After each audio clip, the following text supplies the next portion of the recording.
Jim Klauck, aka Checka Pro Joe, here on the Checka Pro Radio Show. I've got my good friend Paul Doane joining me. You've seen Paul here before on the program.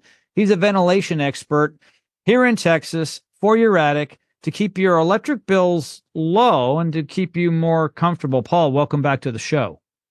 Thanks for having me, Jim. Great to have you here as always. We hear this passive, active attic ventilation. What is the difference between passive and active? Great question. Great question. So let's start with the passive ventilation. So anytime you are looking at a roof on a home, typically, if it's a standard attic construction, you'll have the attic with it, underneath the roof line and above the living space.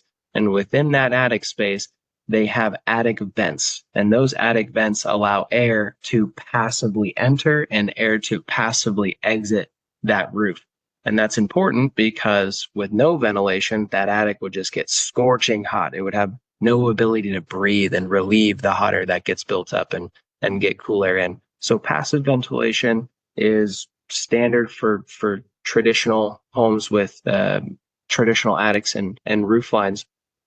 Now, the level of how much passive ventilation is going to vary from home to home, but it's critical to have at least some passive ventilation. Now, when we look into the active ventilation side, that would be getting into an attic fan, where the attic fan can spin the fan blade and it creates drafts with inside the attic, and that's actively ventilating the attic. Now, in our climate, it's in Texas, it's so hot and it's so humid that active ventilation is a must. Passive ventilation is a necessity for active ventilation to work, but our climate is so hot that passive ventilation isn't enough anymore. You have to actively force the heat out. You have to actively move the air to reduce the humidity. And if not, then you're going to suffer from all the pain points that a hot, humid attic gives. Excess heat dumped into the house, AC bills driving up, you're spending more and you have reduced comfort, and just doesn't make sense. And so that's kind of the breakdown, Jim, of passive ventilation. Those are the vents that allow air to come in and out of your attic freely. And then active ventilation is when you install an attic fan system on your roof line or within your attic, and it can actively pull that air out.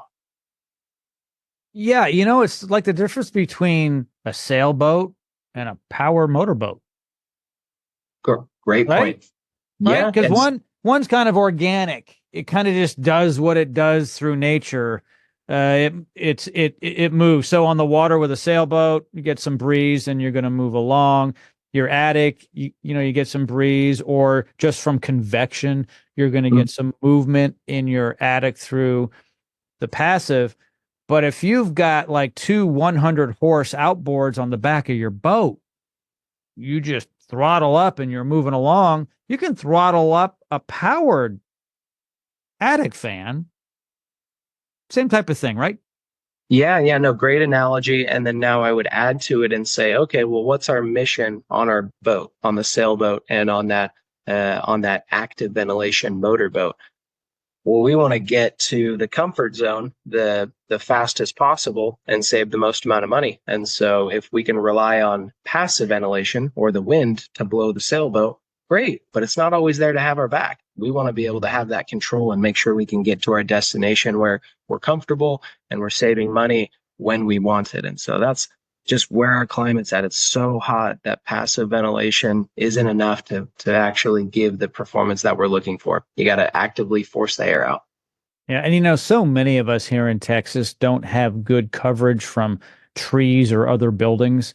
There's just so many of us with our roof just exposed to the sun.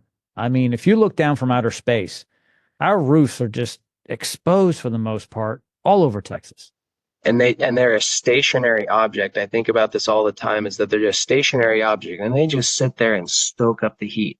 Mm-hmm. The roof line gets hot, soaks through the roofing system. The attic starts turning into an oven-like boiler room where it gets excessively hot, up to 50 degrees hotter than the outside ambient temperature.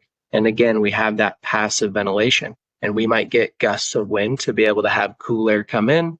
Typically, a roofing system has lower venting where cool air comes in. and they have upper venting where hot air rises within the attic and it exits the upper venting.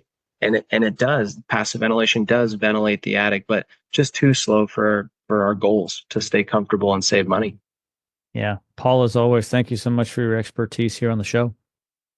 Thanks, Jim. Appreciate it.